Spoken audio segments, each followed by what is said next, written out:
Baik, selamat sore rekan-rekan UMN Online Learning untuk mata kuliah Media Relations dan Media Ethics. Senang sekali rasanya hari ini kita kedatangan dosen tamu, yaitu tidak lain dan tidak bukan adalah seorang tokoh jurnalistik di Indonesia, Bapak Dr. Ignatius Haryanto.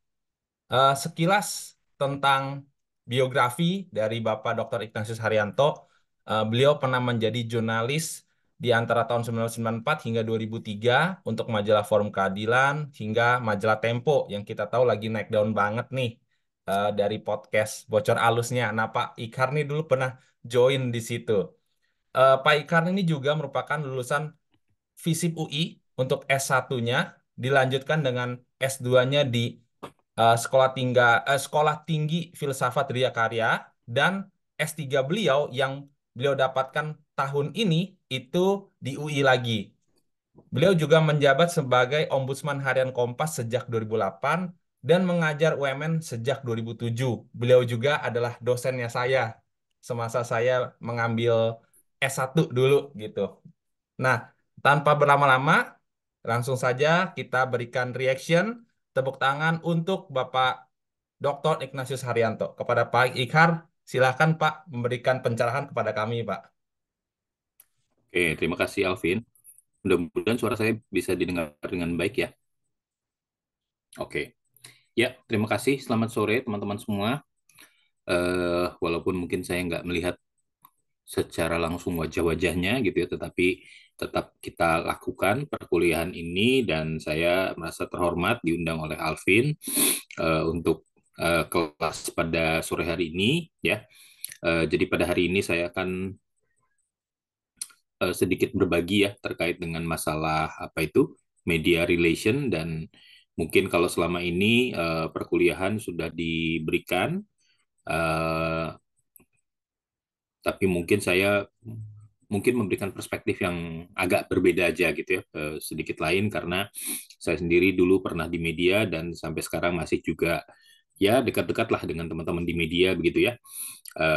Walaupun tidak lagi turun lapangan secara khusus, tapi juga saya mengikuti perkembangan-perkembangan yang ada di dalam media, isu-isu seperti apa yang muncul. Nah, nanti kita akan bisa diskusikan lebih jauh. Mungkin paparan saya nggak akan terlalu banyak, jadi artinya mungkin sesuai saran Pak Alvin ya, bahwa mungkin saya akan berbicara maksimal itu 30 menit supaya nanti sisa waktunya bisa kita pergunakan untuk diskusi gitu ya. Oke, izinkan saya untuk share screen. Bisa kan, Pak? Izin, Pak? Ya, Oh, bisa. gitu. Hmm. Siap, terima kasih, Pak.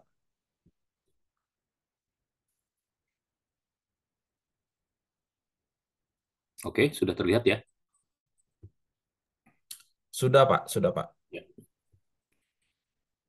Jadi di sini saya mau menyampaikan bahwa media relation, tapi dari perspektif orang media, katakanlah begitu ya. Mungkin ada beberapa bagian nanti, eh, mungkin ada hal yang mungkin sudah pernah dibicarakan dalam perkuliahan lain, tetapi artinya ini saya hanya meneguhkan saja atau mungkin mengafirmasi ya dari apa yang sudah disampaikan. Nah, tetapi nanti kita bisa buka diskusi ya lebih jelasnya seperti apa. Oke, jadi saya akan mulai dengan membicarakan terkait dengan apa itu jurnalis dan media. Nah, di sini perlu ditampilkan jurnalis adalah orang yang bekerja dalam satu media bertugas untuk mengumpulkan informasi dan mempublikasikan informasi untuk kepentingan publik ya. Sementara media adalah organisasi yang bekerja untuk mengumpulkan informasi dan mempublikasikan informasi tadi untuk kepentingan publik. Di dalam Undang-Undang Nomor 40 tahun 99 itu undang-undang tentang pers ya. Di situ disebutkan pers itu punya 4 fungsi. Pertama adalah fungsi informasi, yang kedua fungsi pendidikan, yang ketiga adalah fungsi hiburan, dan yang terakhir adalah kontrol sosial. Ya, mungkin saya berikan beberapa contoh buat ilustrasi buat teman-teman ya. Jadi kalau fungsi informasi itu sebagian besar pasti kita sudah tahu hal-hal terkini, hal-hal yang penting di sekitar kita itu kita biasanya banyak dapatkan lewat media begitu ya. Walaupun mungkin sekarang saingannya ada media sosial, tetapi bagaimanapun juga tetap kita membutuhkan informasi yang datang dari media, kita katakanlah mungkin media massa mainstream ya, atau media mainstream lah seperti itu. Terkait misalnya dengan ada gempa di Garut misalnya gitu ya, atau kemudian ada kecelakaan di jalan tol ya. Nah, hal semacam itu adalah bagian dari fungsi informasi. Kemudian kalau kita bicara tentang fungsi pendidikan, itu adalah bagaimana informasi yang kita dapatkan itu memberikan kita pengetahuan baru, atau mungkin juga melengkapi dari apa yang kita sudah ketahui sebelumnya ya. Jadi misalnya saja katakanlah ada aturan baru dari pemerintah ya. Dari pemerintah misalnya katakanlah misalnya ya, subsidi BBM dicabut. Nah, lalu kemudian sebagai dampaknya misalnya ada jenis-jenis mobil tertentu yang memang tidak boleh eh, mendapatkan subsidi misalnya ya, seperti itu. Nah, itu adalah bagian dari fungsi pendidikan. Jadi artinya informasi yang diberikan itu memberikan kita pengetahuan baru ya. Terus kemudian fungsi hiburan, saya kira ini sebagian besar dari kita sudah tahu bahwa media massa bagaimanapun atau media mainstream pada umumnya juga ada mengandung unsur-unsur hiburan ya. Berita terkait dengan artis, berita yang terkait dengan misalnya traveling, apa kuliner dan lain-lain. Nah, itu adalah bagian dari fungsi hiburan di media. Yang keempat itu adalah fungsi kontrol sosial. Nah, ini apa maksudnya? Kontrol sosial di sini itu adalah, boleh dibilang ini adalah fungsi politik dari sebuah media, di mana salah satu tugas media adalah melakukan kontrol terhadap pemerintah. Sering orang menyebut pers itu adalah pilar keempat dari demokrasi. Jadi kalau tiga pilar yang sebelumnya itu ada legislatif, eksekutif, dan yudikatif gitu ya. Jadi lembaga yang membuat undang-undang, lembaga yang menjalankan undang-undang, dan yang terakhir adalah lembaga yang menjaga undang-undang berjalan ya. Nah, yang keempat ini media atau pers melakukan kontrol sosial dalam bentuk misalnya begini, tetap kembali kepada fungsi informasi. Sebagai contoh misalnya begini, DPR kita punya rencana untuk melaksanakan renovasi gedung DPR. Nah, seorang jurnalis mendapatkan info lebih detail bagaimana rencana renovasi gedung DPR dilakukan. Salah satu item yang disebutkan di dalam renovasi itu adalah mengganti kursi-kursi yang ada di DPR. Ya, eh, yang diusulkan dalam proposal renovasi itu adalah sebuah kursi yang akan dipakai di DPR itu akan dibeli dengan harga 20 juta rupiah satu kursi, gitu ya. Wah, kita bayangkan kan, enaknya kayak apa kursi yang harganya sampai 20 juta begitu ya. Tapi apa ya dibutuhkan kursi dengan harga semahal itu gitu ya. Bukankah misalnya kursi dengan harga misalnya 5 juta aja udah enak kok gitu ya. Kenapa harus sampai yang 20 juta misalnya? Nah, jurnalis kemudian menuliskan hal tentang ini dan mengabarkan atau menyampaikan informasi lewat medianya ya. Salah satu item dari renovasi gedung DPR itu adalah penggantian kursi dengan harga 20 juta rupiah per kursi. Wah, ketika itu beredar, buat tentu saja kemudian kita bisa membayangkan bagaimana reaksi ya dari masyarakat, dari netizen dan lain-lain seperti itu. Tentu saja ada banyak hujatan atau mungkin kritik ya kepada rencana renovasi khususnya untuk item tentang kursi tadi. Nah, setelah beredar kabar tersebut dan kemudian menuai ada banyak sekali kritikan ataupun komentar, nah akhirnya kemudian pihak DPR kemudian tidak jadi membeli kursi dengan harga 20 juta tadi ya. Akhirnya ya sudah yang 5 juta aja cukup, sehingga lalu kemudian anggaran bisa dihemat sekian miliar misalnya seperti itu gitu ya. Nah, itu adalah bagian dari kontrol sosial.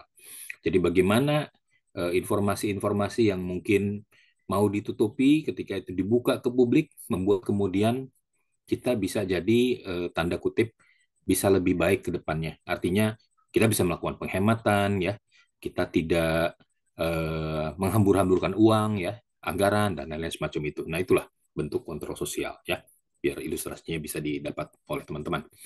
Berikutnya, eh, ini adalah hierarki sederhana dalam kantor media dan penamaannya bisa berbeda-beda ya, macam-macam. Tetapi paling tidak yang paling sederhana itu adalah di sebuah kantor media itu ada pemimpin redaksi, kemudian dia dibantu mungkin ada juga wakil pemimpin redaksi ya. Tetapi yang biasanya kemudian pasti ada itu adalah redaktur pelaksana. Redaktur pelaksana ini yang menjalankan keseharian dari media seperti itu, dan di bawah redaktur pelaksana itu ada sejumlah redaktur ya.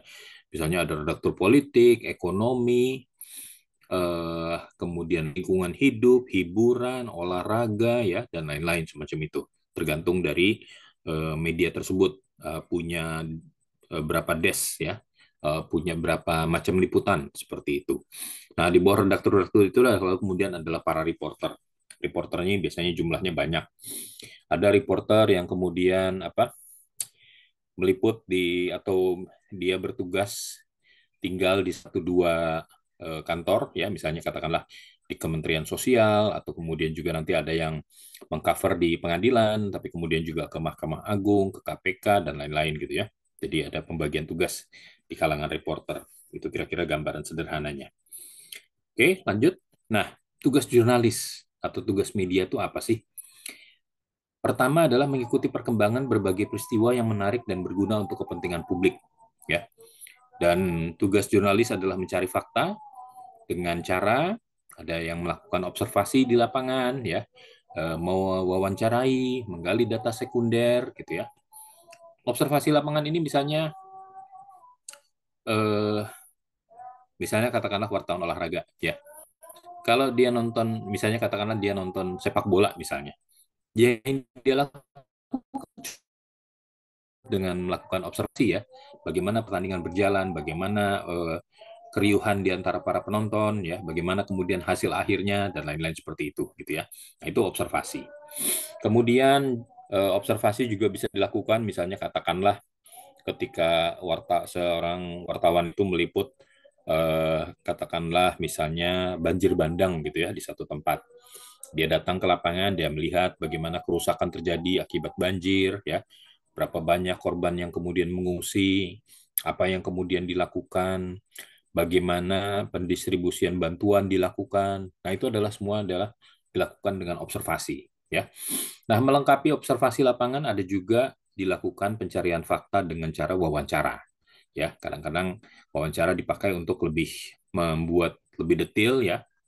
Kadang-kadang apa yang kita lihat di lapangan begitu saja belum selalu kita tangkap, tapi mungkin akan lebih lengkap dengan kita melakukan wawancara ya dengan orang-orang yang tentu saja relevan, yang punya otoritas ya, dan kemudian juga bisa dipercaya gitu ya. Jadi artinya ada sumber resmi dan lain-lain.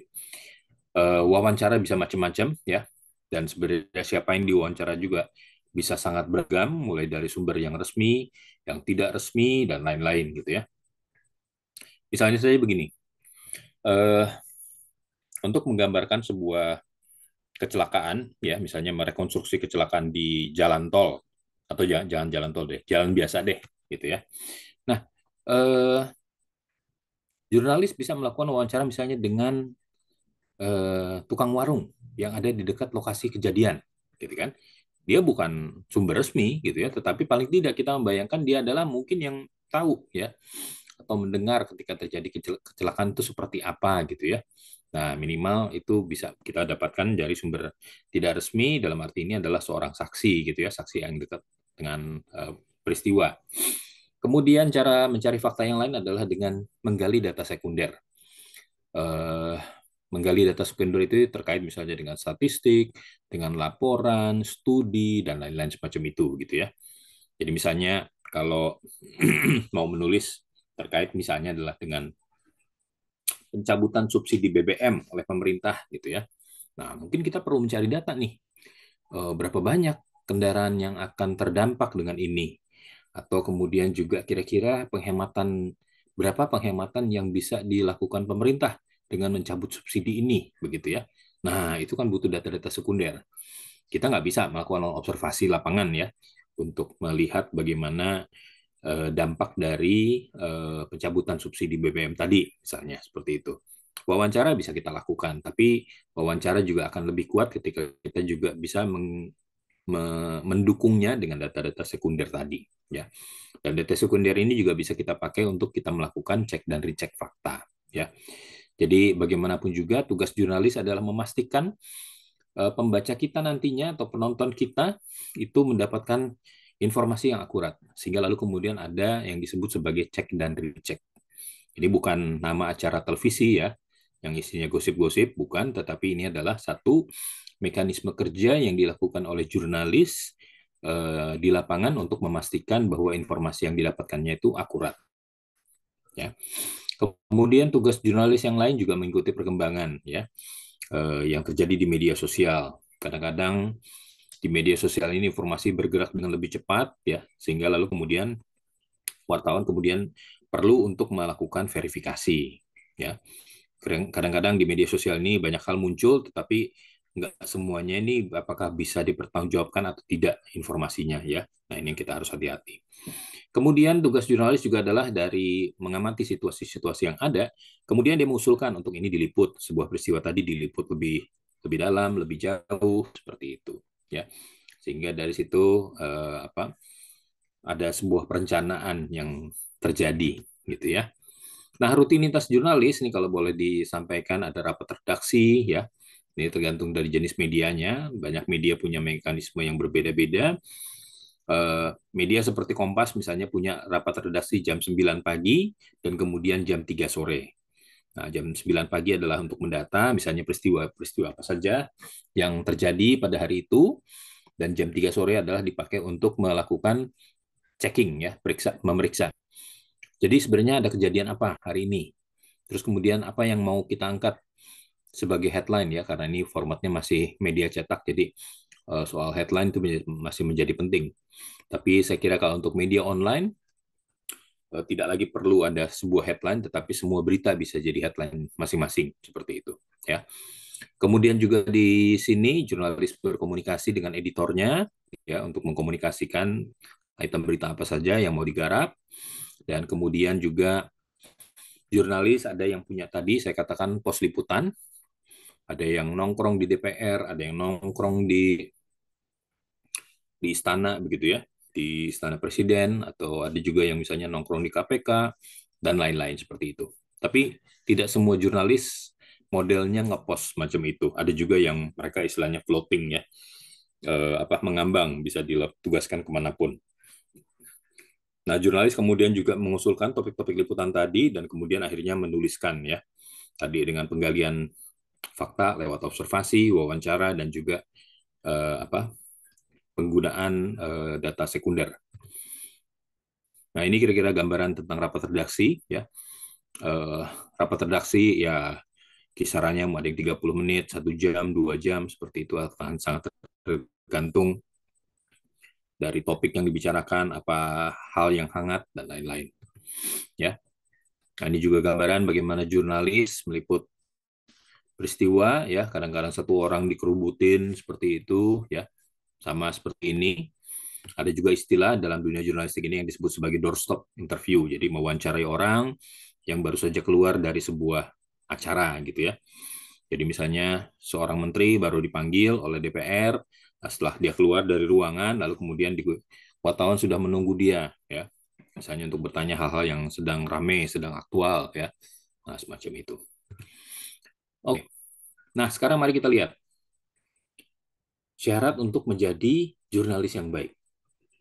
Kira-kira syarat yang mana yang lebih cocok untuk menjadi jurnalis?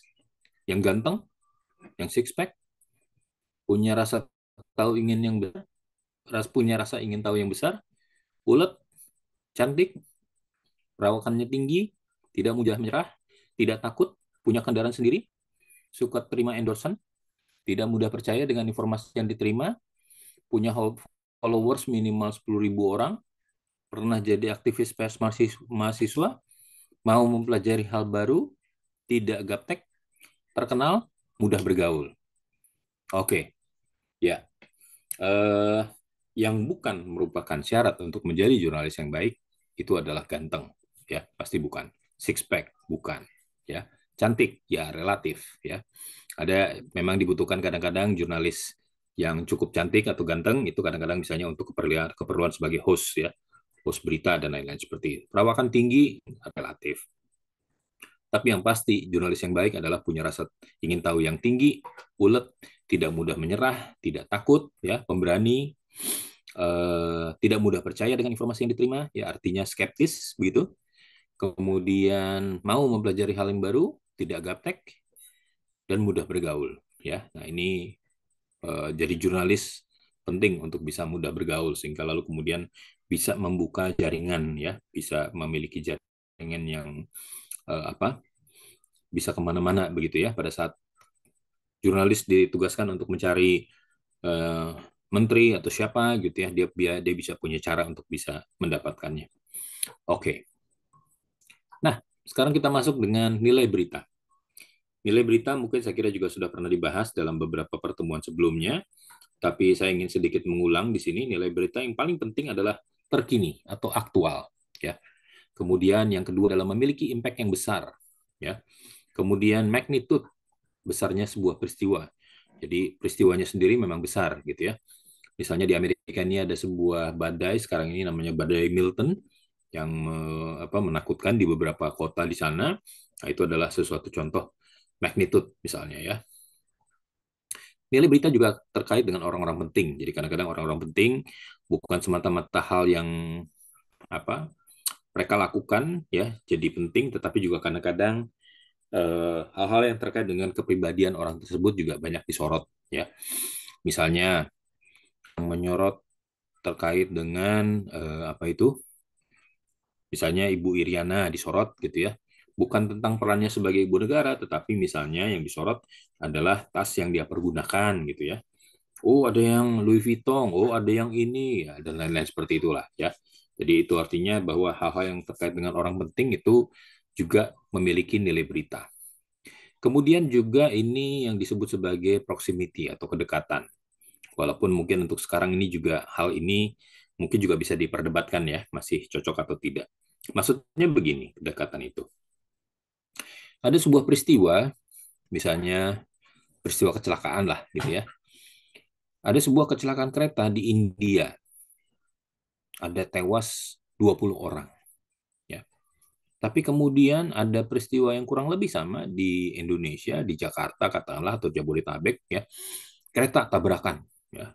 Tabrakan kereta, terus kemudian ada korban dua orang cedera cedera berat misalnya seperti itu. Nah, dari dua peristiwa tadi, satu terjadi di India, satu terjadi di Indonesia. Kira-kira mana yang lebih mengandung nilai berita? Dalam arti ini, yang memiliki kedekatan dengan kita itu adalah apa yang terjadi di Jabodetabek tadi, ya. Kereta tabrakan di Jabodetabek itu bisa masuk karena memiliki kedekatan dengan kita. Siapa tahu, misalnya orang ada yang kita kenal nih yang jadi korbannya, ya, misalnya seperti itu. Peluangnya lebih besar dibanding misalnya tadi dengan tabrakan yang ada di India gitu ya. Mungkin peluangnya terlalu sedikit untuk kita membayangkan ada orang yang kita kenal di India gitu ya yang menjadi korban tabrakan kereta tadi misalnya. Kemudian yang berikut adalah konflik. Konflik adalah nilai berita yang eh, cukup banyak dipakai ya dan saya kira konflik ini bisa beragam bukan hanya dalam dunia politik misalnya gitu ya antara partai A dan partai B, antara kandidat A atau kandidat B gitu ya, tetapi juga bisa sampai ke misalnya ke dunia olahraga sekalipun itu juga ada di dalamnya mengandung unsur konflik gitu ya. Anda penggemar misalnya Liga Inggris seperti itu pasti punya kesebelasan yang Anda jagokan ya. Biasanya kalau sudah punya fanisme terhadap satu kesebelasan ini, nah lalu kan kemudian kesebelasan lainnya seringkali diejek-ejek ya, dihina-hina dan lain-lain seperti itu. Nah, di dalam arti itu juga ada unsur konflik di dalamnya. Kemudian nilai berita yang lain juga adalah hal yang aneh atau luar biasa gitu ya. Hal yang aneh itu misalnya katakanlah gitu ya, ditemukan ada seekor kambing berkepala dua gitu ya. Nah, misalnya hal semacam itu yang kita bisa sebut sebagai nilai berita yang aneh. gitu ya. Atau luar biasa. Luar biasa misalnya apalah? Hmm, katakan misalnya gitu ya. Eh, seorang anak umur 5 tahun bersama orang tuanya naik gunung, tapi kemudian anaknya ini tersesat dan kemudian akhirnya tersesat sampai 2 hari, 3 hari seperti itu. Tentu saja kemudian ada banyak upaya untuk mencoba menyelamatkan anak ini dan kemudian akhirnya anaknya ketemu. Nah, itu adalah salah satu juga contoh tentang bagaimana hal yang aneh ataupun luar biasa terjadi gitu ya. Seperti itu. Kemudian yang sesuatu yang masih berlaku. Jadi maksudnya begini, eh, dalam satu saat pada satu masa di mana sedang banyak hal dibicarakan gitu ya. Nah, hal-hal lain yang terkait dengan itu akan juga bisa masuk sebagai berita. Misalnya begini, ya udahlah kita kita pakai contoh-contoh aktual aja ya. Misalnya begini, Anda pasti dengar dalam waktu belakangan ini kan ada akun namanya Fufu Fafa gitu kan ya. Dan kemudian netizen kita sudah mencoba membongkar siapa itu Fufu Fafa, apa yang dia omongkan dan lain-lain seperti itu. Nah, kalau hari ini ada lagi yang masih ngomongin tentang Fufu Fafa ya dan lain-lain seperti itu.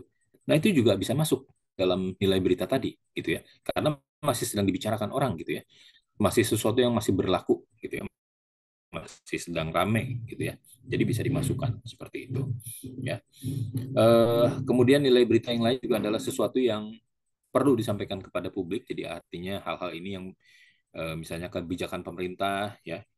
Misalnya eh, pemerintah mendatang Pak Prabowo ini punya program untuk melakukan makan siang gratis gitu ya. Nah, ini bagaimana kemudian realisasi program tersebut ya.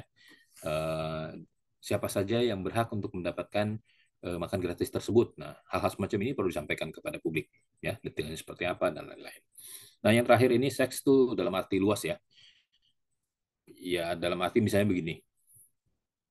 Anda tahu lah, mungkin mendengar juga cerita terkait dengan apa Mbak Im Wong yang kemudian sekarang ini sedang menggugat cerai istrinya misalnya seperti itu. Nah, itu dalam kategori tentang seks gitu ya. Jadi artinya hal-hal yang terkait dengan masalah hubungan antara laki-laki dan perempuan itu juga ramai dibicarakan. Atau kalau Anda yang mungkin mengikuti perkembangan berita yang terjadi di Amerika gitu ya, seorang produser musik yang kemudian juga melakukan kehebohan ya, P. Diddy Com itu ya, Sean Diddy Com yang kemudian juga sekarang wah beritanya itu nggak habis-habis nih dibongkar terkait dengan dugaan dia terlibat dalam terbunuhnya beberapa orang artis, terus kemudian juga bagaimana pelecehan yang dia lakukan terhadap sejumlah apa penyanyi, aktor, artis dan lain-lain semacam itu. Nah, itu hal-hal yang terkait dengan masalah seks. Jadi masalah seks dalam arti luas gitu ya. Oke, lanjut. Eh, jika ada satu peristiwa yang semakin banyak memiliki nilai berita, itu menunjukkan bahwa peristiwa tersebut memiliki itu adalah peristiwa yang sangat besar, ya, yang sangat penting, memiliki dampak besar, magnitude-nya besar, aktual dan menyangkut orang penting. Nah, tadi saya sudah mengatakan terkait dengan soal BDDcom. Apakah itu aktual? Aktual. Punya impact besar? Besar. Karena banyak nama-nama penting di sana, ya. Tuh, lihat yang poin keempat terkait dengan orang penting. Ada Justin Bieber disebut di sana, ada J-Lo disebut di sana, ada Michael Jackson disebut di sana, dan lain-lain. Magnitude, besarnya sebuah peristiwa. Mendengar kabar terkait ditemukannya ada ribuan botol apa itu baby oil dari rumahnya si apa Shandy Dicom ini itu sendiri udah menimbulkan satu pertanyaan besar gitu ya. Itu ngapain ngumpulin baby oil sampai apa ribuan botol semacam itu gitu ya. Apakah kemudian di dalamnya ada unsur konflik dalam peristiwa soal Sean Diddy Com ini? Ada. Dia disebutkan punya konflik dengan sejumlah produser musik yang lain seperti itu ya. Apakah ada hal aneh di sana? Banyak, banyak hal yang aneh di sana seperti itu ya. Dari sisi kedekatan mungkin tidak gitu ya.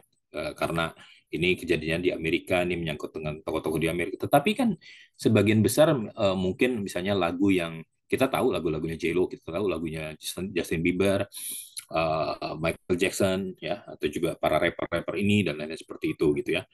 Apakah itu sesuatu yang terkait dengan masalah seks? Sangat, gitu ya. Nah, jadi peristiwa terkait dengan soal penangkapan Cian Didi Kom ini itu memiliki nilai berita ada banyak.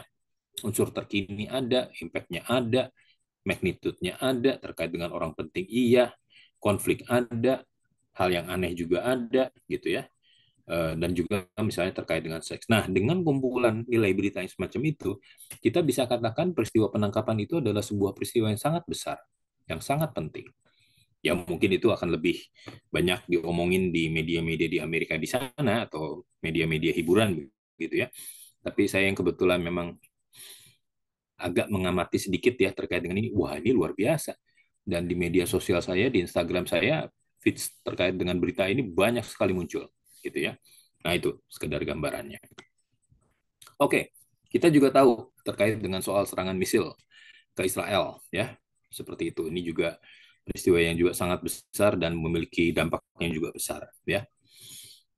Oke, tsunami di Aceh 20 tahun yang lalu ini juga pernah menjadi salah satu berita yang sangat besar dan itu berlanjut sampai sekian bulan, sekian tahun ya, semacam itu. Dan juga bentuk salah satu contohnya adalah keajaiban di mana masjid yang ada di Banda Aceh sama sekali tidak terkena dampak dari tsunami tersebut, sementara sekitarnya Anda lihat rata begitu ya. Oke. Nah, eh, secara cepat saya hanya ingin menggambarkan tentang kode etik jurnalistik. Nanti teman-teman bisa baca secara lebih detail ya. Tetapi yang saya ingin katakan di sini adalah wartawan bekerja dengan menggunakan kode etik. Jadi artinya ada sebuah panduan yang dipakai dalam bekerja sebagai jurnalis dan itu apa dipakai dan dijadikan pegangan ya. Di sini disebutkan wartawan Indonesia bersikap independen, menghasilkan berita yang akurat, berimbang, dan tidak beretikat buruk. Nanti detailnya silahkan Anda baca sendiri ya. Wartawan Indonesia menempuh cara-cara yang profesional dalam menjalankan tugas jurnalistik. Yang ketiga, wartawan Indonesia selalu menguji informasi, memberitakan secara berimbang, tidak mencampurkan fakta dan opini yang menghakimi, dan menerapkan asas praduga tak bersalah. Pasal 4, wartawan Indonesia tidak membuat berita bohong, fitnah, sadis, dan cabul. Yang kelima, wartawan Indonesia tidak menyebutkan dan tidak menyiarkan identitas korban kejahatan susila dan tidak menyebutkan identitas anak yang menjadi pelaku kejahatan. Pasal 6, wartawan Indonesia tidak menyalahgunakan profesi dan tidak menerima suap. Yang ketujuh, wartawan Indonesia memiliki hak tolak untuk melindungi narasumber yang tidak bersedia diketahui identitas ataupun keberadaannya, menghargai keterangan, informasi latar belakang, dan off the record sesuai dengan kesepakatan. Yang kedelapan, wartawan Indonesia tidak menulis atau tidak menyiarkan berita berdasarkan prasangka atau diskriminasi terhadap seseorang atas dasar perbedaan suku, ras, warna kulit, agama, jenis kelamin, dan bahasa, serta tidak merendahkan martabat orang lemah, miskin, sakit, cacat jiwa, ataupun cacat jasmani. Yang kesembilan, wartawan Indonesia menghormati hak narasumber terkait dengan kehidupan pribadinya, kecuali untuk kepentingan publik. Yang kesepuluh, wartawan Indonesia segera mencabut, meralat, dan memperbaiki berita yang keliru, tidak akurat, disertai dengan permintaan maaf kepada pembaca, pendengar, atau pemirsa. Yang terakhir, pasal 11, wartawan Indonesia melayani hak jawab, hak koreksi secara proporsional. Ya. Oke, ini rasanya bagian terakhir. Apa beda di antara mereka? Najwa Shihab dan Deddy Corbuzier. Juga ini, Aiman Wicaksono dan Desta. Ya. Nah, jurnalis versus konten kreator. Jurnalis tadi seperti saya katakan bekerja dengan didampingi ada kode etik jurnalistik, sementara konten kreator tidak memiliki panduan apa-apa. Proses kerja jurnalistik bisa diadukan ke Dewan Pers sebagai lembaga penyelesai sengketa pemberitaan. Konten kreator akan berhadapan dengan Undang-Undang ITE, Informasi Transaksi Elektronik. Jurnalis bekerja dengan melakukan prosedur jurnalistik, cek-recek, keberimbangan, mengejar akurasi, tidak berbasis pada gosip, sementara konten kreator tidak perlu cek-recek dan tidak memerlukan keberimbangan akurasi. Akurasi tidak merupakan keharusan. Kerja jurnalistik dibantu dengan proses gatekeeping, ya, ada proses penyeleksian. Sementara konten kreator tidak memikirkan hal tentang gatekeeping. Saya kadang-kadang suka risih kalau menonton sejumlah acara, podcast dan lain-lain semacam itu di mana bertebaran kata-kata kasar ataupun juga kata-kata yang menjurus ke arah apalah pornografi, seks dan lain seperti itu. Sementara penonton dari acara-acara seperti itu belum tentu semuanya adalah orang-orang yang dewasa. Bisa juga ada anak kecil yang menonton, dan ini saya kira bukan sesuatu yang sudah pada saatnya untuk mereka konsumsi, ya seperti itu.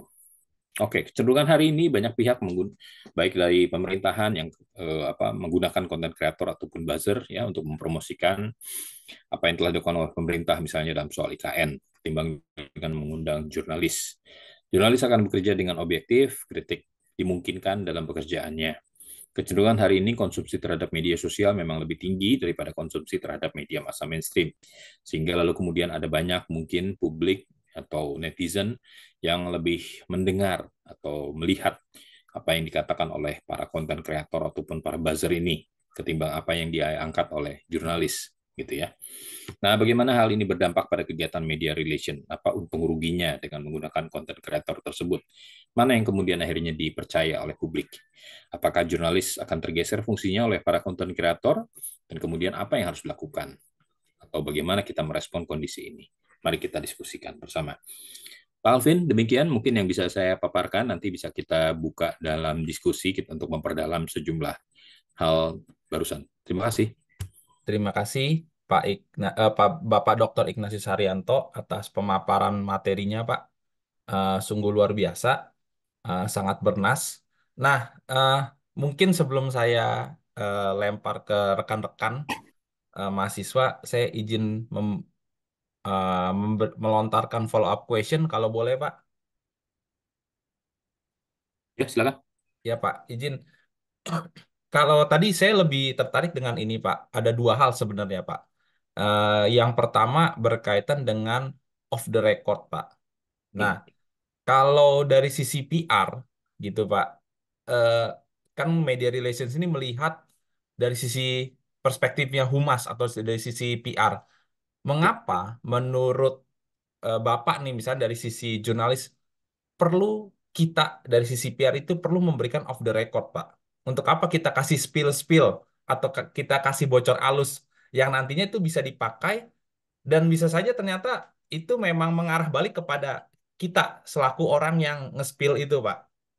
Nah, itu yang pertama dan yang kedua berkaitan dengan yang ini, Pak. Apa Dewan Pers selaku mekanisme untuk menyelesaikan sengketa gitu, Pak. Eh, Bisakah Bapak memberikan satu contoh gitu, Pak? Karena kan maksudnya gini, contoh yang penyelesaiannya itu biasanya jatuhnya seperti apa?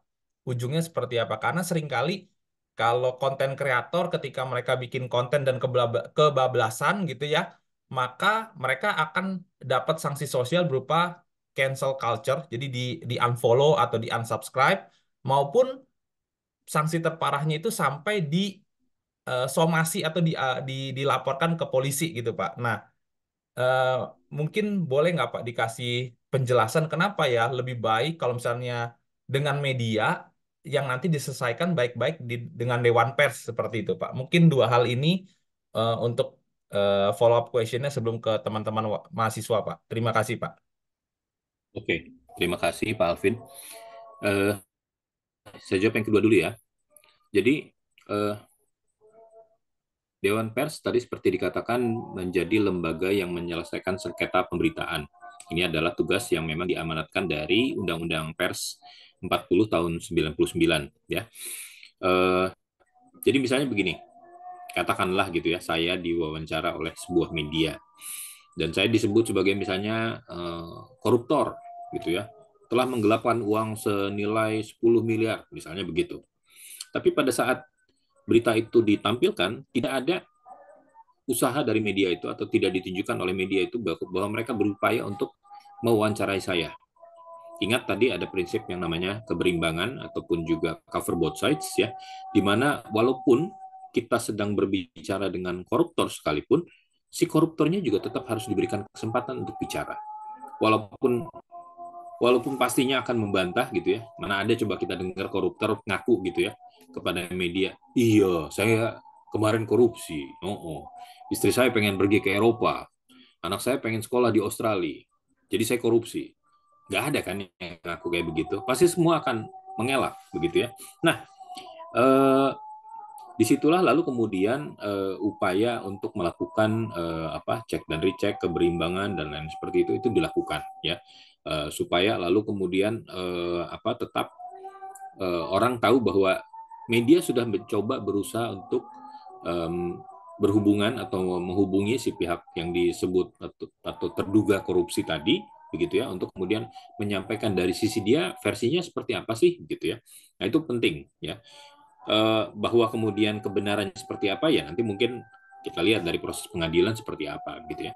Nah, kalau saya merasa dirugikan dengan berita tadi, pertama yang saya bisa lakukan adalah mengirim hak jawab saya, bahwa saya tidak diberikan kesempatan oleh media tersebut untuk menyampaikan versi saya, dan saya meminta untuk hak jawab ini bisa menggantikan keterangan saya tadi gitu ya. Nah, itu pertama yang bisa dilakukan, meminta hak jawab kepada media tadi. Tapi kalau ternyata media tersebut mengabaikan hak jawab saya, ya, walaupun saya sudah menulis surat ke mereka dan menyampaikan keberatan saya tidak digubris, nah saya bisa menggugat itu lewat Dewan Pers. Misalnya media A tidak memberikan kesempatan saya untuk melakukan hak jawab terhadap berita tertentu gitu ya, terkait dengan korupsi pada tanggal sekian, bulan sekian, tahun sekian, linknya ini dan lain-lain seperti itu. Nah, itu yang lalu kemudian dibawa ke Dewan Pers. Biasanya yang lalu kemudian dilakukan oleh Dewan Pers adalah menerima laporan tersebut ya. Bahkan misalnya Anda di luar kota sekalipun bisa melakukan pengaduan ke Dewan Pers. Anda bisa masuk ke ke situsnya Dewan Pers, itu ada formulir pengaduan, dan itu juga bisa dilakukan secara online saja, jadi nggak perlu datang ke Jakarta dan lain-lain seperti itu, gitu ya. Nah, Dewan Pers lalu kemudian akan memproses laporan tersebut, medianya akan dipanggil, gitu ya. Coba ini ada komplain nih dari si Bapak A terkait dengan pemberitaan Anda pada tanggal sekian, bagaimana respon Anda? Nah, terus kemudian biasanya ya dimediasi antara pihak yang melaporkan media tersebut, misalnya saya tadi gitu ya, dengan media A. Nah, lalu kemudian pihak Dewan Pers melakukan pertemuan dengan dua pihak tadi ya yang bersengketa. Nah, lalu kemudian di situ kemudian akhirnya akan ketahuan siapa yang sebenarnya salah gitu ya, tanda kutip. Oh ya, media tadi misalnya nggak sempat melakukan konfirmasi kepada saya karena mungkin dikejar deadline atau apa begitu ya, atau mungkin pada saat saya sedang keluar kota jadi nggak bisa dihubungi dan lain-lain seperti itu. Nah, lalu kemudian apa yang menjadi keputusan dari Dewan Pers? Dewan Pers akan memutuskan apakah media tadi melakukan pelanggaran kode etik atau tidak. Nah, kalau terjadi atau dibuktikan terjadi pelanggaran kode etik, media diminta untuk memperbaiki konten berita tersebut. Dengan cara apa? Dengan cara misalnya mewawancarai ulang. Jadi kesempatan berikutnya media mewawancarai ulang saya gitu ya. Lalu kemudian itulah saya menggunakan hak jawab saya. Seperti itu. Dewan Pers tidak punya kewenangan untuk sampai misalnya menutup media tadi. Enggak. Ini sudah bukannya zaman lagi seperti Orde Baru ya, melakukan pemberedelan ataupun penutupan ya. Tetapi lalu kemudian bentuk hukumannya tadi itu adalah mewawancarai ulang atau kemudian juga meminta maaf kepada media kepada orang tersebut secara terbuka di medianya gitu. Itu yang pertanyaan kedua ya. Tadi yang pertama itu terkait dengan soal informasi off the record ya. Off the record. Oke, kalau informasi off the record, karena dibilang off the record, jadi itu adalah informasi yang berfungsi sebagai informasi latar belakang. Oke, ada satu orang yang spill hal-hal tertentu, tapi bilang, tolong jangan ditulis ya, ini off the record ya. Oke, nggak apa-apa. Tapi itu kita minimal jadi sudah tahu informasinya. Tetapi informasi off the record ini datangnya dari si A. A dengan saya.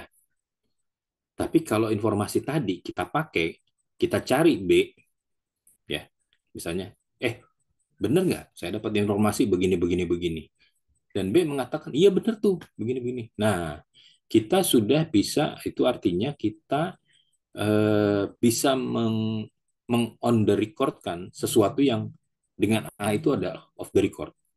misalnya seperti itu. Ya. Ini banyak terjadi di media-media misalnya seperti majalah Tempo itu kan sering mendapatkan berita-berita off the record dari satu narasumber, tapi berita off the record ini tetap ada gunanya karena kemudian itu dipakai untuk dia melakukan konfirmasi ke sumber-sumber yang lain seperti itu ya. Nah, apakah kemudian itu akan berdampak kepada kita yang men-spill? Nah, tadi salah satu butir dalam kode etik kita itu adalah wartawan menghargai ketentuan off the record itu ya, dan kemudian juga kita eh, harus bisa menjaga identitas dari sumber narasumber kita gitu ya. Itu bagian dari kode etik di mana kemudian kalau orang sudah mempercayai kita informasi tertentu ya kita harus menjaganya. Kalau ada pihak lain bahkan polisi sekalipun meminta untuk kita membuka siapa narasumber kita, kita punya hak tolak. Tadi yang disebut sebagai hak tolak itu adalah itu. Ketika misalnya polisi meminta, siapa sih narasumber kamu? Begini. Ya kita bisa mengatakan, Pak, mohon maaf, berdasarkan kode etik yang kami miliki, kami tidak ingin atau tidak, kami punya punya hak untuk tidak menyebutkan siapa narasumber kami. Begitu. Mudah-mudahan cukup jelas, Pak Alvin. Jelas Pak, itu jelas sekali Pak. Nah, Ya, tapi sedikit lagi Pak, mohon maaf Pak, kalau ini emang apa namanya rasa ingin tahu pribadi ya teman-teman sekalian ya, biar sekalian langsung belajar dari gurunya gitu. Kalau yang seperti eh, bocor alus tempo gitu Pak, kan hmm. kadang-kala mereka itu juga tidak menyebut eh, tokoh atau pihak yang mereka wawancarai gitu Pak. Nah, tapi mengalir saja dalam percakapan podcastnya mereka gitu. Istilahnya info-info A1 gitu. Oh, Ya, ini A1 hmm. nih. Hmm. Misalnya A1 nih apa Prabowo udah tahu itu Fufu Fafa si Hmm. Gibran. Misalnya seperti itu Pak. Misalnya Pak Ya. dalam kepikiran yang baru itu karena baru nonton kemarin. Nah, ini bagaimana Pak? Apakah dia memang masih masuk dalam kategori off the record dan apakah lazim, bukan lazim ya Pak, apakah misalnya nanti kalau orang yang merasa tersudut melapor ke Dewan Pers itu mereka bisa kena nggak Pak? Gitu Pak, mungkin seperti itu Pak pertanyaan saya Pak. Oke, oke. Berpeluang nggak dilaporkan ke Dewan Pers Pak atas kontennya mereka? Mohon maaf Oke. Pak. Saya juga kebetulan ya juga cukup mengikuti ya bocor alus gitu ya. Eh, Menurut saya mereka tetap masih menjaga off the record-nya. Dia menyebutkan membicarakan tentang informasi yang mereka dapatkan, tapi mereka tidak menyebutkan dari mana sumbernya. Tapi biasanya mereka kan juga menyebut ya, misalnya gini, dari 2 atau 3 orang yang menghadiri dalam pertemuan tersebut. Nah, jadi artinya kita tahu nih statusnya nih, oh ini bukan orang sembarangan, tapi orang yang memang hadir dalam pertemuan di mana misalnya katakanlah Prabowo mungkin menunjukkan kemarahannya atau kekesalannya ketika tahu tentang akun Fufu Fafa, misalnya seperti itu, gitu ya. Nah, tetapi dia tidak menyebutkan namanya, gitu ya. Sebenarnya dari bocor alus Tempo, kadang-kadang kalau kita membaca liputan atau laporan lengkapnya yang ada di majalah Tempo, ya, kadang-kadang nama-nama itu bisa kita temui, gitu ya. Tetapi mungkin secara tampilan di podcast bocor alus nggak mereka tampilkan, tetapi dalam laporan utama di majalah Temponya itu bisa keluar, ya, seperti itu. Atau juga kadang-kadang tetap dirahasiakan, tapi dengan menggunakan status-status tadi. Ini adalah orang yang mengikuti pertemuan tadi. Apakah ini bisa dilaporkan ke Dewan Pers? Karena tidak menyebut dengan sangat jelas namanya, ya susah untuk di kan gitu ya. Ini baru akan jadi perkara ke Dewan Pers ketika misalnya ada kesebut nama orang secara jelas begitu ya, dan kemudian akhirnya eh, kita bisa menuduh misalnya oh medianya ini melakukan menuduh tapi tidak melakukan verifikasi atau tidak melakukan keberimbangan, misalnya seperti itu. Mudah-mudahan menjawab. Menjawab sekali Pak. Mungkin itu aja follow up dari saya Pak. Nanti Oke. bisa lanjut lagi. Mungkin dari Ya, teman-teman bisa silakan. Boleh ya Pak dari teman-teman ya Pak bertanya ya Pak. silakan. Ini saya buka. Silakan. Saya lagi buka chatnya juga, siapa tahu ada pertanyaan di situ. Nah, ini silakan Mbak Amel, mungkin bisa langsung on cam atau open mic, monggo. Halo, selamat malam Pak. Ya, Bapak saya izin bertanya. Tadi kan saya apa namanya memperhatikan ya di salah satu kode etik jurnalistik pasal 17 kalau nggak salah itu dituliskan bahwa jurnalis itu harus menjaga kerahasiaan identitas pelaku tindak pidana di bawah umur ya Pak. Nah, pertanyaan saya adalah ya. mengapa anak pelaku kejahatan tidak dibuka identitasnya, sedangkan di situasi saat ini nih Pak, banyak kita lihat anak-anak di bawah umur yang bahkan masih sekolah dasar itu sudah melakukan tindakan kejahatan hingga pelecehan seksual gitu. Bukankah seharusnya pelaku itu, baik itu di bawah umur maupun tidak gitu ya, seharusnya bukankah diberikan efek jerah berupa sanksi sosial gitu akan hal ini? Itu sih Pak pertanyaan saya. Pak, Pak Ignatius, Pak, halo, suara saya terdengar, Pak? Terdengar? Halo. Oh, Hmm. iya, Pak. Saya izin menambahkan sedikit dari Amel, Pak. Pertanyaan saya kurang lebih sama, Ya, dan saya ingin mengambil contoh seperti yang kemarin ada di TV One terkait dengan panti asuhan yang melakukan pelecehan seksual kepada anak asuhnya itu. Jujur itu terjadi di dekat rumah saya, dan kebetulan saya adalah salah satu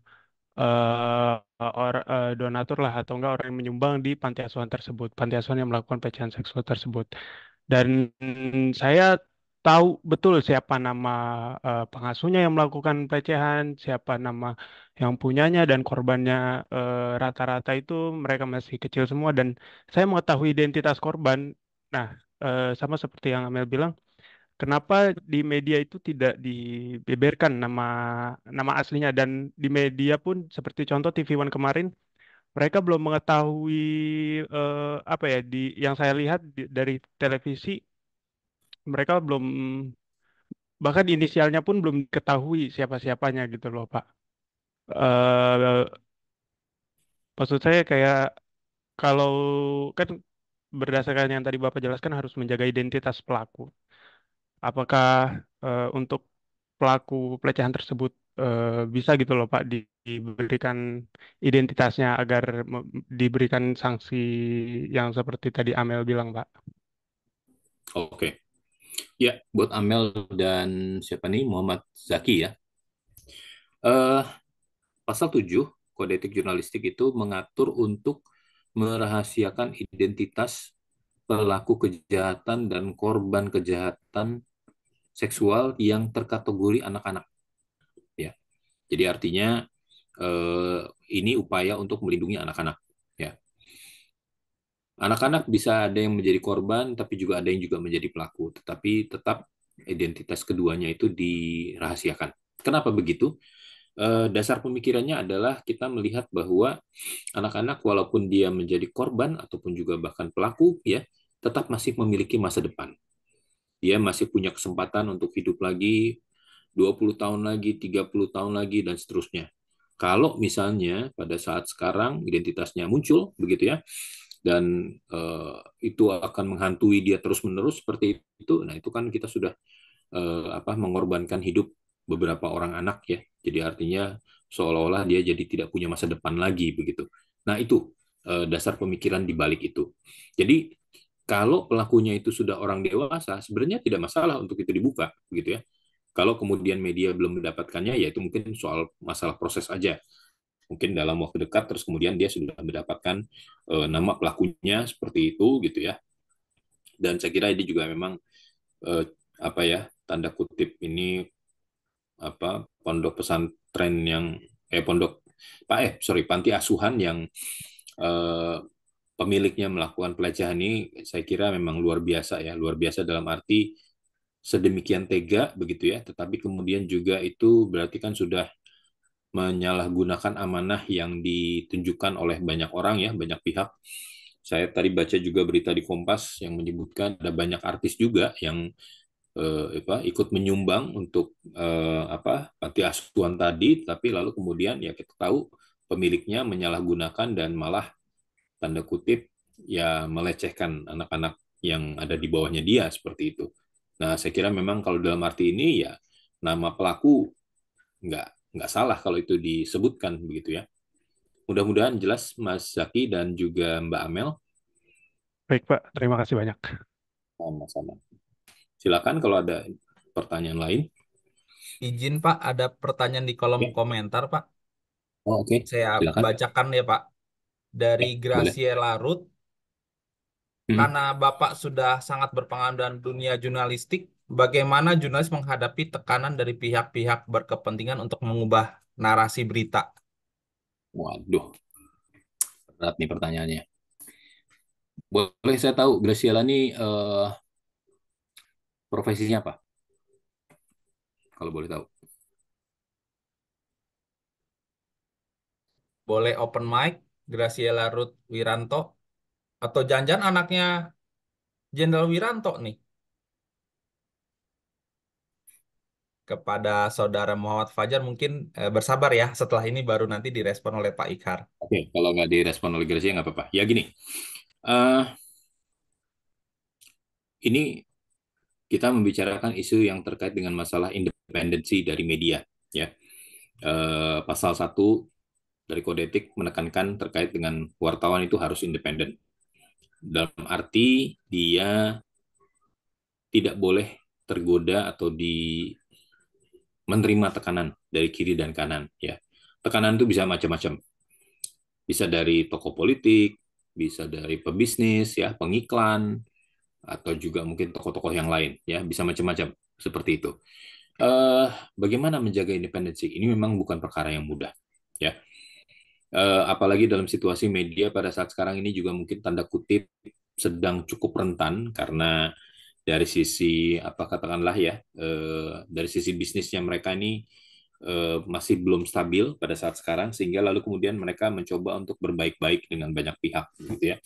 Tetapi kalau kita bicara tentang yang ideal, wartawan atau media harusnya bisa mengatasi masalah independensi. Kenapa? Karena media yang akan kita percaya adalah media yang kita anggap independen. Ya, kita jujur-jujuran aja ya kita ngomongnya ya. Apakah Anda percaya dengan apa yang disampaikan oleh televisinya MNC Group kalau itu menyangkut tentang Partai Perindo? Enggak lah, karena bagaimanapun juga Partai Perindo ini merupakan bagian atau ya pemimpin partainya adalah pemilik dari grup MNC ya, yang tiap hari kalau misalnya tahu berita-beritanya kita liatin pasti ada aja gitu berita terkait dengan Perindo dan lain-lain ya. Haritanu lagi ngapain, anaknya yang wakil menteri parekraf itu ngapain dan lain-lain seperti itu gitu ya. Ya ini media atau newsletter gitu ya. Kalau newsletter untuk urusan dalam terserah deh gitu ya. Tapi kalau media ya harusnya bisa memberitakan hal-hal yang memang menyangkut kepentingan publik lebih luas ya. Bukan bukan apa sih konstituennya Perindo gitu ya. Nah itu eh, media yang independen akan lebih bisa dipercaya masyarakat dan umurnya biasanya lebih panjang. Tempo salah satu contoh media yang independen, ya. Kompas juga bisa dibilang cukup independen seperti itu. Nah, mereka-mereka inilah yang kemudian masih mendapatkan pembacanya, orang masih percaya dengan apa yang disampaikan lewat media tersebut, begitu ya. Walaupun kita juga bisa menyebut juga ada banyak media-media yang tidak independen, ya. Selain media yang tadi terkait dengan partai politik, tapi ada juga misalnya media yang takut kalau pengiklan besar mereka itu kabur dengan iklannya gitu ya. Misalnya katakanlah ada sebuah perusahaan tambang nikel gitu ya yang sering memasang iklan besar-besar di medianya dengan billing sekian sekian ratus juta misalnya dan lain-lain seperti itu ya tentu saja mereka takut kehilangan iklan semacam itu sehingga lalu kemudian jadi tidak berani mengkritik ya soal keberadaan tambang nikel ataupun persisnya terkait dengan perusahaan tersebut semacam itu. Saya harus katakan tidak mudah menjaga independensi karena ada harga yang harus dibayar juga begitu ya untuk menjaga independensi seperti itu. Tetapi sekali media bisa menjaga independensinya, dia dipercaya oleh publik. Kira-kira begitu. Silakan berikutnya. Muhammad, Halo, boleh? selamat malam ya Pak Alvin. Mohon izin, sebenarnya Jelas Pak? Boleh, silakan. Oke Pak. Baik Pak. Eh, Pertanyaan pertama ini mungkin masih lagi tadi ada masih apa bersinggungan dengan dari Pak Alvin mengenai mungkin lebih kepada aturan untuk para content creator dalam memberikan eh, publikasi mereka ya seperti informasi, cerita dan lain-lain. Kan karena mereka ini sendiri tidak ada naungan hukum, tidak ada etika yang berkaitan dengan digitalis. Menurut Bapak, apakah kedepannya mungkin untuk menjaga kualitas dari berita dan juga informasi, apakah mungkin untuk kedepannya seperti konten kreator ini juga diberi aturan sama halnya jurnalistik gitu Pak, untuk mengurangi ya hoax dan juga diskriminasi antar sama orang di media sosial sehingga orang itu atau konten kreator itu tidak seenaknya atau berspekulasi dengan opini sendiri, melainkan harus ada pendapat. Fajar, maaf Fajar, boleh diketik aja sekali lagi Ya, karena saya di kurang saya dengar. kurang terdengar Fajar. Mohon maaf Fajar. Oke Pak, siap siap. Ntar saya ketik, Diketik Pak. aja, Jar, diketik, Jar. Siap siap. Oke, sementara menunggu Fajar mengetik, mungkin ada yang lain. Sambil menunggu, boleh saya juga bertanya nih, Pak Boleh. Alvin ataupun Pak Ignatius dan teman-teman. Ya, Boleh, silakan. boleh dong. Salam kenal Pak, saya Jeffrey, saya salah satu tutor di sini Pak. Saya online dari Balikpapan yang katanya berdekatan yang akan jadi kain gitu Pak. Hmm. Senang dengar ya Pak, bisa ketemu langsung. Saya dulu ketika dulu sempat Pak baca Forum Keadilan. Jadi kalau tadi Pak Ignatius cerita tentang di Bradelnya Tempo gitu, mungkin salah satunya gara-gara kapal selam Jerman Timur. Mungkin Pak Ignatius mungkin yang membuatnya artikelnya. Ya, saya belum jadi jurnalis waktu itu. Baik Pak, intermezzo itu Pak. Ya. Hmm. Ah, Kebetulan saya dulu sempat Pak penelitian, kemudian juga berinteraksi dan juga sempat menjadi seorang PR Pak gitu ya. Jadi Oke. eh, banyak eh, PR ataupun petugas humas di khususnya di sekitaran Kalimantan Timur gitu Pak ya. Menggunakan, nah kan kita kan dalam kaitannya media relations, ya, teman-teman di sini mungkin juga nanti akan membuat kegiatan tersebut atau aktivitas tersebut. Jadi biasa kalau teman-teman di sini Pak ataupun yang sempat dilakukan, kita kan membuat press gathering itu Pak. Ya. Nah, tadi kan ada kalau kita bicara tadi secara etik Pak ya, tadi di kode etik. Nah, menurut Pak Ignatius nih pendapat, mana Pak yang terkait misalnya pemberian hadiah yang berupa door prize ketika acara press gathering. Nah, mungkin kan kalau misalnya di sini dalam kaitannya membangun hubungan dengan teman-teman jurnalis, salah satunya kan press gathering atau juga kita membuat lomba tulisan ataupun foto, Pak. Tapi kalau lomba tulis ataupun foto kan jelas tuh, Pak. Karena mereka menang karena bagus karyanya. Nah, tapi kalau yang terkait dengan door prize itu menurut Pak Ignatius gimana Pak? Itu secara keabu-abuannya boleh atau tidaknya itu ya seperti itu. Tapi itu banyak Pak digunakan, kita gunakan tuh Pak. Ya. Seperti itu karena memang tidak secara khusus gitu, tapi memang lagi-lagi kadang ketemu Pak juga dengan teman-teman yang sang idealisnya betul-benar Pak itu voucher dia kembalikan Pak. Atau dia dapat hadiah dia kembalikan Hmm. gitu seperti itu. Itu yang pertama Pak secara ininya. Kemudian yang kedua terkait tadi sih Pak dengan pertanyaan dengan Pak Afin ya Pak ya ketika wawan tapi ini lebih ke wawancaranya sih Pak. Bagaimana pandangan Pak Ignatius terkait gini Pak? Saya pernah ngelihat saya menyadari waktu itu ketika ada wartawan mau wawancara dengan salah satu pimpinan dari komunikasi dari perusahaan tersebut. Nah, biasa itu teman-teman yang waktu itu saya juga pernah di situ akan ada waktu tunggu tuh Pak. Waktu tunggunya itu akan biasanya ditemuin atau ditemani oleh petugas yang memang khusus menangani hubungan media atau media relations coordinator ataupun supervisor apapun namanya seperti itu Pak. Nah, jadi biasanya teman-teman itu ataupun ini mereka hal yang mau akan ditanyakan itu mereka kasih latar belakang atau cerita backgroundnya dulu Pak sebelum nanti masuk ke nanti pimpinan tersebut. Nah, menurut Pak Ignatius, seperti hal tersebut itu bagaimana Pak dalam pandangannya? Apakah itu mengganggu ataukah oke-oke saja Pak, sah-sah saja seperti itu? Mungkin itu Pak pertanyaan, terima kasih sebelumnya. Waduh, ini kelihatan seniornya nih kalau pertanyaan udah berat-berat kayak begini nih. Nah. Oke, yang pertama dulu ya, tadi terkait dengan soal door prize ya. Eh, Masing-masing media kadang-kadang punya standar yang berbeda-beda terkait dengan masalah door prize ya.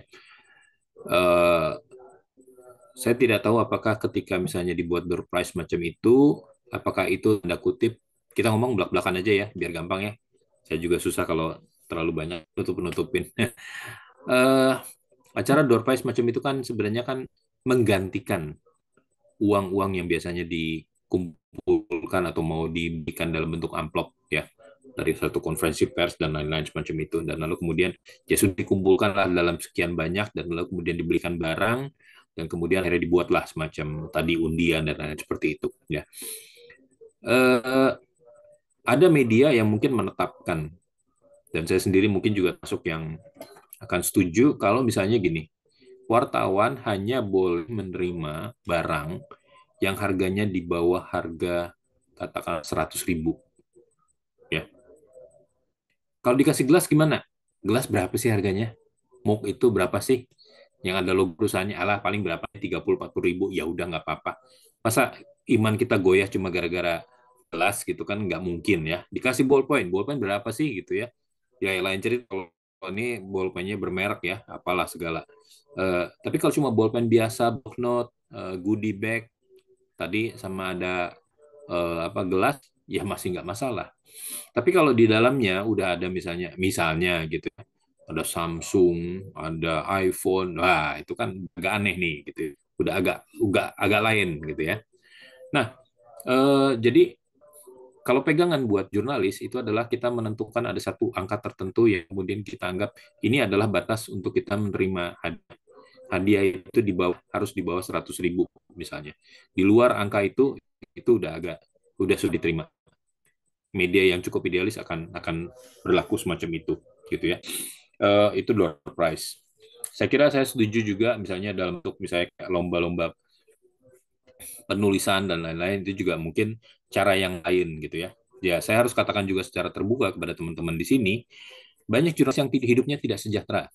Banyak jurnalis yang tidak punya juga apa istilahnya gaji run ya. Terutama mungkin kalau banyak media di daerah itu kerap kali dilakukan dengan cara-cara yang apa sih agak tradisional sehingga lalu kemudian tidak menjadi sebuah perusahaan yang sehat gitu ya. Nah, perusahaan yang sehat ditandai dengan dia bisa menggaji wartawannya dengan baik sesuai UMR atau bahkan kalau perlu 2 kali 3 kali lipat dari UMR tempat misalnya seperti itu ya. Tidak banyak media macam itu sehingga lalu kemudian inilah yang lalu kemudian membuat banyak jurnalis kemudian akhirnya harus tanda kutip mengasong kiri kanan atau mencari acara-acara konferensi pers, mencari jale dan lain-lain semacam itu gitu ya. Eh, ini bukan kondisi ideal, tapi juga saya harus katakan ini melanggar. Kalau wartawan mengambil uang itu artinya kan dia menerima suap seperti itu. Jadi saya mau pakai standar yang tinggi untuk mengatakan bahwa itu adalah pelanggaran etik dengan hal itu gitu ya. Itu yang pertama terkait dengan soal door prize. Tadi yang kedua apa Tentang tadi yang kedua wawancara, Pak Ignatius, oh wawancara. oke ya Kayak briefing kok ya seperti itu, ada briefing duluan briefing dari oke petugas depan, gitu, baru ya ke itu. Seperti itu, Pak. Eh, petugas humas yang berhubungan dengan media memberikan informasi latar belakang bla bla bla seperti itu sah-sah saja gitu ya. Tapi sah-sah juga buat wartawan untuk menganggap itu bukan informasi yang kita cari gitu ya. Kita butuhnya adalah komentar atau pengakuan secara resmi yang datang dari pihak yang mewakili perusahaan, misalnya seperti itu. Jadi ya nggak apa-apa juga. Mau dikasih segala informasi begini, oh kami sudah dapat ISO sekian sekian sekian misalnya dan lain-lain seperti itu. Terserah gitu. Ya udah kita terima aja informasi seperti itu. Tapi apakah akan kita pergunakan artinya sebagai media ya? Apakah itu akan dipergunakan atau tidak? Itu kan kembali kepada medianya. Melihat mana yang lebih punya nilai berita gitu ya. Nah, dalam arti itulah lalu kemudian media bisa menunjukkan independensi. Bagaimana dia memilah mana informasi yang memang dibutuhkan dan ingin dia cari dengan informasi yang kemudian disodor-sodorkan seperti itu. Ya tentu saja saya katakan lagi ini adalah sisi dari jurnalis ya, sisi dari orang media. Jadi mungkin beda dengan misalnya kalau teman-teman mungkin di sini juga ada beberapa yang menjadi praktisi PR dan seperti itu. Tetapi saya coba mengambil sisi dari seorang jurnalis yang tanda kutip saya menggunakan standar yang tinggi. Saya menganggap jurnalis itu harus dibayar secara profesional dan dalam arti itu supaya lalu kemudian jurnalis ini tidak kemudian mencari-cari uang-uang tambahan dalam bentuk yang tadi ya jale apa dan lain-lain seperti itu.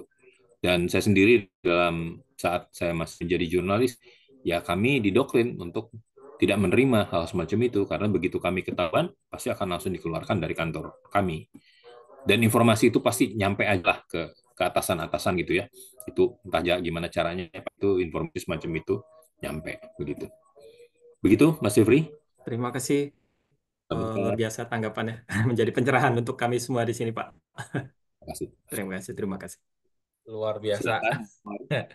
Izin Pak, ini Ya, Pak Ikar masih ada pertanyaan lagi nih dari mahasiswa nih. apa-apa. Silakan aja. Ada Inka dan ada dari Fajar. Saya bacakan dulu dari Inka, Pak.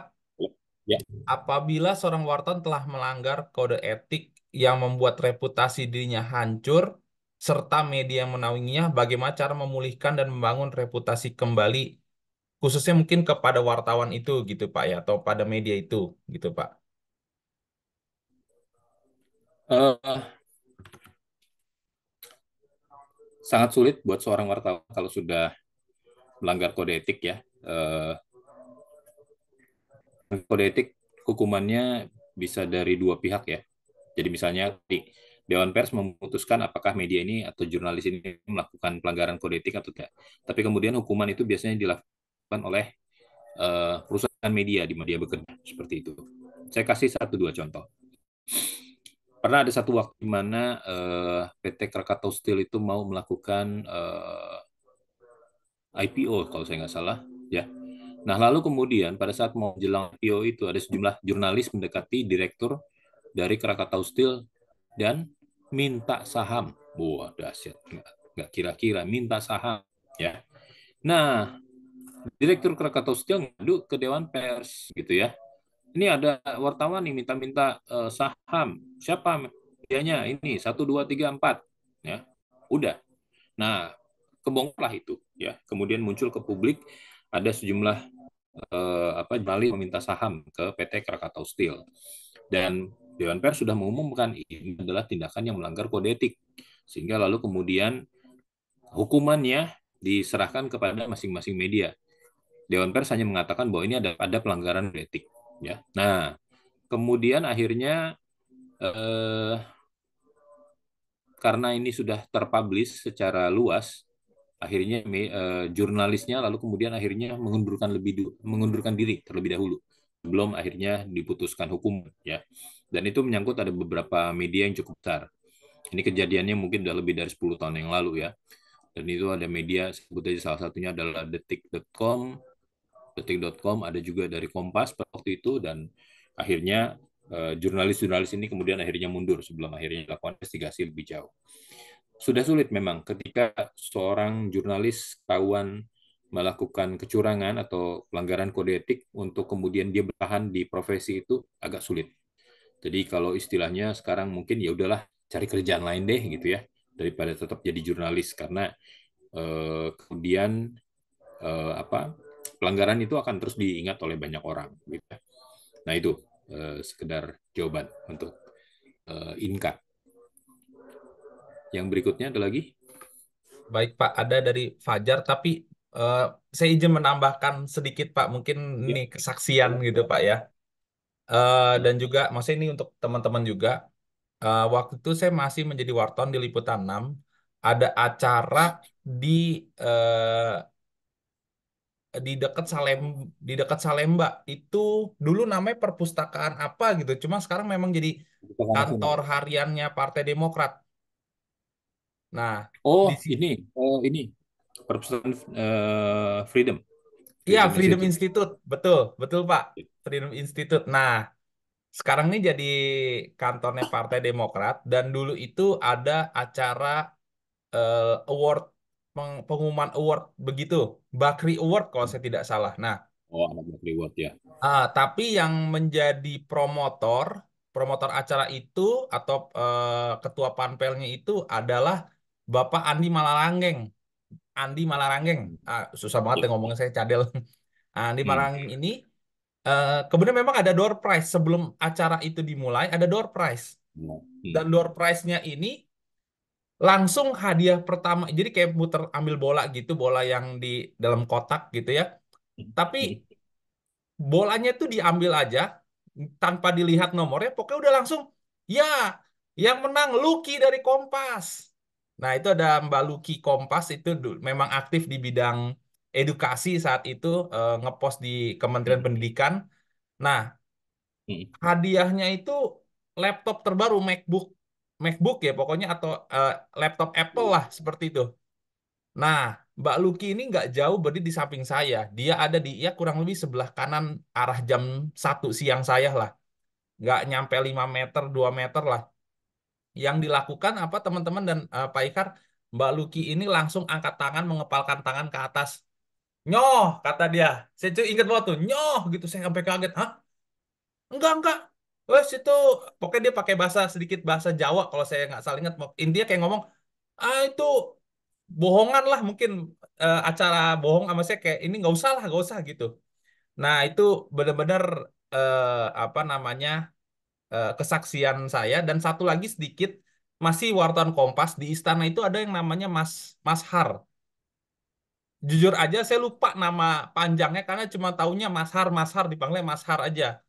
Rambutnya belah tengah, tingginya setinggi saya Pak, Ada di lumayan tinggi Pak.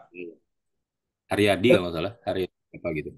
Nah iya Pak, nah itu beliau ini teman-teman adalah salah satu wartawan khususnya wartawan Kompas yang ketika Wakil Presiden Yusuf Kala saat itu periode 2014-2019 ketika mau konferensi pers itu pasti nunggu si Mas Har ini datang. Dan alasannya adalah dulu itu waktu masih jadi ketua DPRD atau ketua Kadin di di Makassar, Mas Hadi sempat mau ngeliput ketika Pak JK mau maju jadi ketum Golkar saat itu. Dikasih uang dalam amplop coklat dan itu ditolak mentah-mentah. Itu yang eh, sempat orang kepercayaan Pak JK cerita ke saya, kenapa nih orang ditunggu melulu sampai naik helikopter pun harusnya kan kalau naik helikopter sama wartawan TV gitu kan supaya dapat ini. Ini enggak, wartawan cetak. Saya bilang mendingan saya aja saya nyeletuk begitu. Itu ada historisnya kata gitu. Jadi memang ya apa integritas ketika dijaga itu penting dan lagi-lagi kalau ditarik ke arah media relation sedikit aja adalah teman-teman media pers yang betul-betul objektif, independen dan berintegritas itu bisa memberikan suara yang positif juga. Kalau media yang diakui, kemudian media yang diakui ini juga memberikan apresiasi kepada diri kita selaku perwakilan organisasi atau PR, wah berarti kita nih udah benar-benar verified banget. Mungkin itu aja tambahan dari saya supaya jeda dikit Pak Ikarnya juga. Apa? Santai. Siap. Nah, ini mungkin saya jadikan pertanyaan terakhir saja ya, teman-teman ya, gitu ya. Untuk Pak Ikar dari Muhammad Fajar, ini ada 3, saya bantu bacakan Pak. Yang pertama, menurut Bapak, apakah ke depannya konten kreator juga diperlukan kode etik sama seperti jurnalistik untuk mengurangi informasi hoax atau tidak valid? Yang kedua, apakah ada sanksi tegas kepada jurnalistik jika menyampaikan atau memberi informasi yang memihak kepentingan tertentu sebagaimana ketika menjalankan kode etik jurnalistik, terutama saat kampanye misalnya.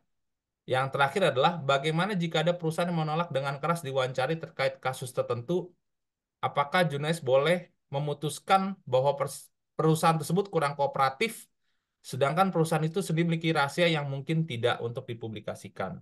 Terima kasih. Ya, Pecahan. Mas Fajar. Yang pertama, sampai saat ini belum ada kode yang akan mengatur tentang konten kreator. Walaupun saya merasa bahwa sebenarnya itu sudah dibutuhkan. Karena seperti yang tadi saya katakan, ya, content creator ini bergerak dengan sangat bebas, lalu kemudian mereka bicara dengan omongan kasar, ya, atau hal-hal yang menjurus, yang bersifat dewasa, yang belum tentu semua pendengarnya atau penontonnya itu adalah orang-orang dewasa, begitu ya. Nah, sebenarnya menurut saya, kalaupun misalnya dalam waktu dekat belum ada semacam itu, akan sangat baik para content creator ini melakukan self-regulation. Jadi artinya misalnya content creator ini berkumpul di antara mereka sendiri tanpa disuruh oleh siapa-siapa, dan mereka merumuskan sendiri misalnya kode etiknya untuk para content creator itu seperti apa. Saya kira itu akan jauh lebih terhormat, ya, akan baik semacam itu. Ini kan ada sempat ketegangan antara KPI, ya, Komisi Penyiaran Indonesia, dan juga kemudian Kominfo pengen berebut untuk bisa mengatur para konten kreator ini, walaupun kemudian hanya dua-duanya masih sama-sama belum berhasil, begitu ya. Tapi saya kira hal yang terkait dengan kode etik ini sesuatu yang penting untuk digagas, ya. Nah, kalau syukur para konten kreatornya sendiri sadar untuk membuat itu, saya kira itu akan baik, ya. Yang kedua, sanksi tegas untuk jurnalis yang menyampaikan informasi yang memihak untuk kepentingan tertentu, ya. Ya, ini terkait dengan kampanye pemilu. Oke. Ya, sayangnya walaupun kita punya yang namanya Komisi Penyiaran Indonesia, ya, ataupun juga Dewan Pers seperti itu, dua-duanya kurang bergigi untuk memberikan katakan teguran, ya, ataupun juga peringatan kepada jurnalis-jurnalis yang melakukan kampanye politik. Tentu saja mereka melakukan kampanye politik karena bosnya yang nyuruh, gitu ya. Tapi Anda bayangkan coba begini gambarannya, ya. Saya pakai contoh yang konkret-konkret aja. 2014, Haritanu itu awalnya di dalam pemilu legislatif dia bersama dengan Wiranto, Partai Hanura. Tapi jeblok di pemilu legislatif, kemudian dia akhirnya masuk ke kubunya Prabowo. Bisa dibayangkan, lalu kemudian narasinya dia 2014 sampai 2019 menjelek-jelekan Jokowi. Hal seperti itu, ya. Tapi kemudian apa yang terjadi? 2019 geser dia ke seberang, ya. Itu supaya bisa ngikut katanya Adele, ya. Tahu kan Adele, nyanyi Adele, Hello from the Other Side. Nah, itu. Geser ke seberang, ya. Jadi kemudian menjadi pembela Jokowi dan lain-lain seperti itu. Narasinya pun juga 180 derajat berbeda. Anda bayangkan kalau Anda bekerja di bawah bos yang semacam itu, dari yang tadinya ngejelek-jelekin Jokowi, sekarang harus membuat narasi-narasi positif tentang Jokowi. Gimana coba? Saya sendiri pasti nggak bisa, ya, kalau saya harus dengan 180 derajat berubah pikiran dan lain-lain seperti itu, gitu ya. Itu saya pasti nggak bisa, gitu ya. Nah, sayangnya memang ini yang terjadi. Dan inilah kemudian ya hukuman sosial akhirnya datang dari masyarakat, ya. Ketika media-media yang seperti ini akhirnya kemudian ya tidak mendapatkan kepercayaan dari masyarakat dan kemudian akhirnya ditinggalkan. Kita tahu lalu kemudian Koran Sindo, koran miliknya Haritanu ini kemudian akhirnya tutup, tidak lagi beroperasi, begitu ya. Karena menurut saya ini sudah sekarang makin pinter kok, udah tahu kok. Alah, kan medianya si ini, ngapain dipercaya gitu. Nah, jadi orang-orang lalu kemudian akan lebih memilih media-media yang lebih independen, yang lebih bisa dipercaya, begitu ya. Nah, yang ketiga terkait dengan perusahaan yang menolak dengan keras untuk diwawancarai, ya. Tentu saja memang ada beberapa perusahaan yang semacam ini. Umumnya kalau boleh saya bilang ini adalah yang merusak lingkungan, yang perusahaan tambang dan lain-lain semacam kayak begini. Mereka sangat sekretif gitu ya, sangat rahasia. Tapi mereka punya uang besar untuk membuat iklan di mana-mana seperti itu, dan itu iklan sangat ditunggu oleh media pada hari ini. Nah, tapi di sini kalau kemudian juga kita juga perlu melihat bahwa selain media-media mainstream yang besar-besar seperti itu, ada juga media-media kecil yang masih punya idealisme, yang juga membuka ruang untuk adanya kerja-kerja investigasi, ya, dalam liputan, sehingga lalu kemudian hal semacam ini juga kemudian dibongkar, ya.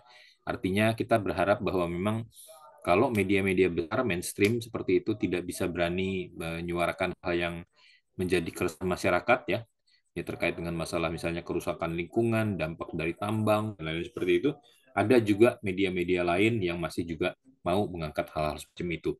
Nah, mudah-mudahan ini bisa memberikan jawaban, walaupun mungkin tidak bisa memuaskan semuanya, tapi ya saya kembalikanlah kepada Pak Alvin. Terima kasih. Terima kasih untuk antusiasme teman-teman semua. Siap. Pak Ikar, ini dari tadi saya juga ada ngechat sama mahasiswa, minta satu pertanyaan lagi, Pak, kalau boleh, Pak. Silakan. Boleh, Pak ya. Ini Ya, boleh. eh, saya izin menyampaikan. Ya, Saat ini lagi musim pilkada, Pak. Saya ya. mau tanya, apa dampak dari tekanan politik terhadap kebebasan pers? Bagaimana seorang jurnalis bersikap ketika eh, leg- bagaimana seorang jurnalis bersikap ketika menerima berita atau ketika menyiarkan suatu berita? Mungkin saya bantu formulasikan pertanyaan ini, Pak. Sekarang lagi musim pilkada, ada nggak sih tekanan politik untuk kebebasan pers, khususnya mungkin di daerah ya, Pak? Kalau di media-media nasional di Jakarta mungkin sudah punya ininya, Pak, tajinya gitu, Pak. Sama, saya Oke. juga jadi izin, Pak, sedikit tambahan aja, Ya. Pak, poin B. Mohon maaf, jadi, Silakan. nah, mungkin ini, Pak, bagaimana dari sisi wartawan, Pak, kalau em, gaya komunikasinya narasumber yang diwawancara itu seperti beberapa tokoh sentral kita saat ini, Pak, entah presiden atau mungkin bagian keluarganya, ya nggak tahu kok tanya saya, gitu. Ya apa takon singkui ya Pak, bahasa Jawanya saya kurang paham. Nah, seperti itu gimana Pak? Jadi satu soal tekanan politik di masa pilkada dan juga yang kedua soal bagaimana kalau narasumbernya irit bicara Pak untuk semua dan hanya mau bicara kalau topiknya itu yang sesuai dengan arah kebijakannya dia gitu Pak. Oke, terima kasih untuk pertanyaannya. Saya makin senang gitu ya bisa menjawab teman-teman nih. Mungkin banyak yang selama ini mungkin juga ingin tahu lebih jauh. Oke, terkait dengan pilkada.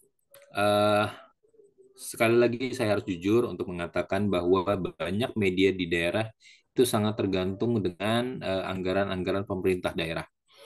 Anggaran dari APBD untuk misalnya anggaran untuk sosialisasi dari dinas dan lain-lain seperti itu. Sehingga memang ada banyak sekali media di daerah yang tergantung dengan Pemda. Karena ketergantungan dengan Pemda, dia kemudian akhirnya menjadi kritis dengan berbagai tindakan yang dilakukan oleh Pemda-Pemda setempat, begitu ya. Tetapi apakah semua media begitu? Tidak juga. Ada juga media-media yang bisa tetap membangun independensi dan lain-lain gitu ya. Di sebuah tempat yang cukup jauh di sana di Labuan Bajo, di NTT, ada sebuah media namanya Flores. Mungkin teman-teman juga kemarin mendengar ada satu insiden di mana Rednya Floresa itu dipukuli oleh polisi karena dia sedang meliput protes warga terkait dengan apa sih waktu itu pokoknya ya konflik lahan lah intinya, konflik lahan dengan sebuah perusahaan tambang. Pemretnya meliput ke sana dan kemudian akhirnya sempat ditahan, dipukuli dan lain-lain seperti itu, dan kemudian kita juga dengar ceritanya bagaimana apa yang terjadi pada dia. Artinya saya kira masih ada beberapa media-media yang cukup independen ya, cukup independen yang cukup masih punya keberanian untuk mengkritik. Tidak banyak memang jumlahnya dan nggak banyak media di berbagai tempat punya kemampuan semacam ini. Tetapi yang saya ingin katakan adalah kalau dia ini sudah menunjukkan independensi, ya tadi yang seperti dikatakan Pak Alvin juga, media ini akan lebih dipercaya oleh publik. Ya, publik akan menaruh simpati, menaruh hormat pada media semacam ini dan media ini akan didukung. Ya, itu apa intinya di situ. Yang kedua tadi itu apa Pak Alvin? Sorry. Yang kedua tentang Soal ini Pak, kalau narasumbernya itu gaya oh narasumber. komunikasinya, Oke. kok Ya, tanya saya gitu Pak. ya. Kalau pertanyaan yang sesuai dengan arahnya dia, oh dia banyak bicara gitu Pak. Oke. Oke. Ya. Narasumber yang seperti ini jangan diperlakukan dia sebagai narasumber tunggal. Jangan ditinggalkan hanya kepada omongan dia. Tapi jurnalis kemudian perlu mencari informasi-informasi lain kepada narasumber-narasumber lain untuk kemudian lebih memperkuat.